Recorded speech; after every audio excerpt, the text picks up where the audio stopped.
Le 9e point, c'est le faire retour à la nation des grands moyens de production monopolisés, des sources d'énergie, des richesses du sous-sol, des compagnies d'assurance et des grandes banques.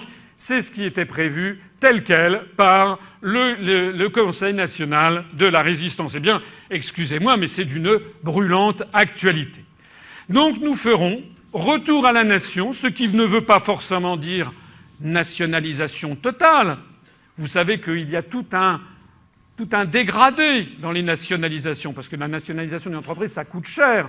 On peut faire une nationalisation, ça dépend des cas. Il y a des cas où une nationalisation à plein est nécessaire. On appelle même ça une étatisation.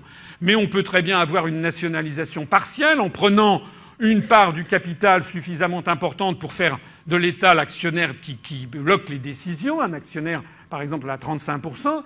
On peut même faire ce qu'ont les Italiens, et d'ailleurs ils sont actuellement menacés par la Cour de justice des communautés européennes. La France a déjà fait ça, ce que l'on appelle le système de l'action en or, la golden share, c'est-à-dire que l'État souverainement dit « je prends une action dans une société, mais cette action me donne le droit de diriger l'entreprise ».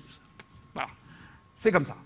Hein, c'est donc on a tout un panel qui peut être utilisé selon les cas. Il faut arrêter de postuler l'impuissance des États, c'est-à-dire l'impuissance des peuples.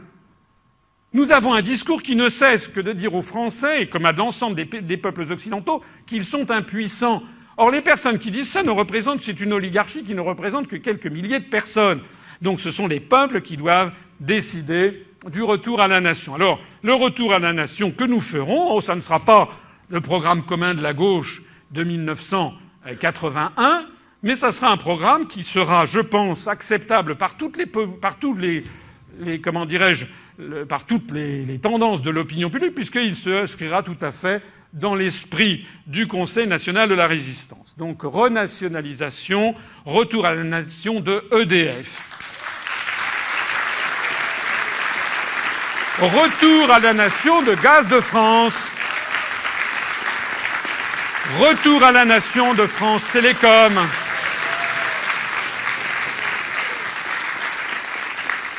Il y aura peut-être un petit peu moins de suicides, d'ailleurs.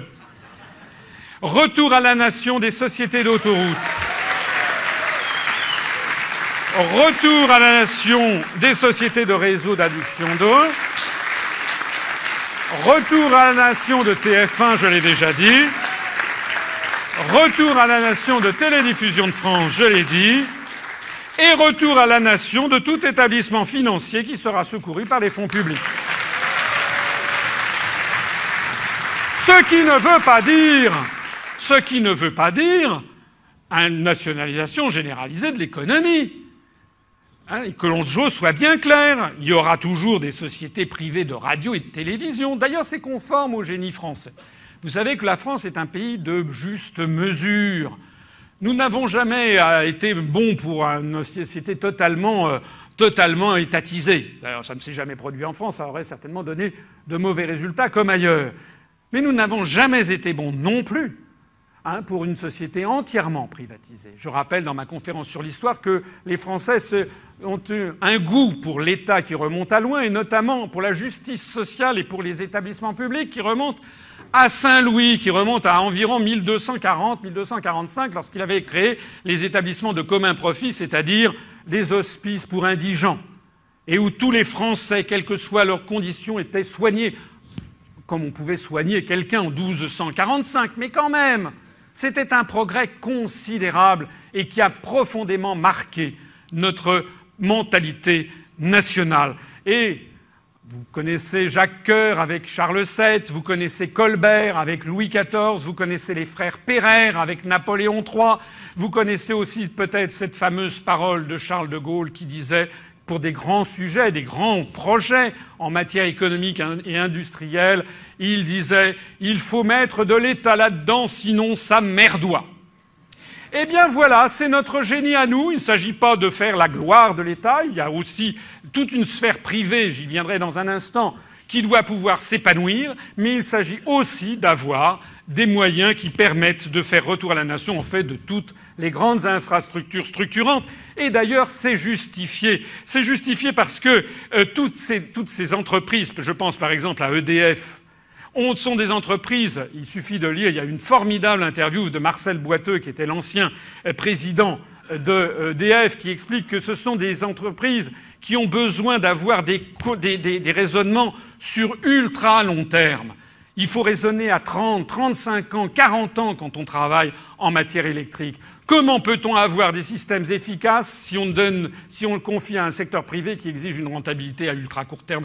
Avec, vous savez, tous les 3 mois, il faut donner aux actionnaires un taux de rentabilité. D'ailleurs, si l'électricité marchait merveilleusement bien aux États-Unis, ça se saurait, et ce qui se sait, c'est que ça marche justement pas. Enfin, pas. Que ça marche avec beaucoup de défauts et d'inconvénients. L'annulation définitive du processus de privatisation rampante de la Poste.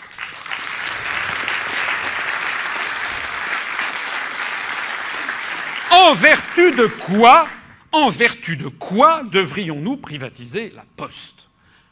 C'est vraiment une idéologie insensée que de penser que ce système qui existe maintenant depuis des siècles, et en tout cas le premier timbre-poste est apparu sous Louis-Philippe, en vertu de quoi, eh bien, on devrait privatiser ce service qui est un service public par excellence, qui irrigue les campagnes, qui maintient justement, qui fait de l'aménagement du territoire, et maintenant on veut que dans les postes on vende des yaourts ou je ne sais pas quoi.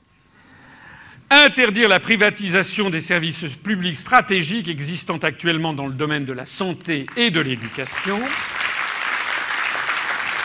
Et poser le principe constitutionnel, je l'avais dit tout à l'heure, je le répète, on inscrira dans la Constitution quels sont les services publics qui ne sont pas privatisables par nature: la Poste, les producteurs et fournisseurs de gaz et d'électricité, la SNCF, les autoroutes, les services d'adduction d'eau et les 2 premières chaînes de télévision nationale. Ce qui permettra d'ailleurs aux chaînes de télévision privées de continuer à exister. Il ne s'agit pas du tout d'avoir, encore une fois, j'insiste sur l'aspect modéré des choses.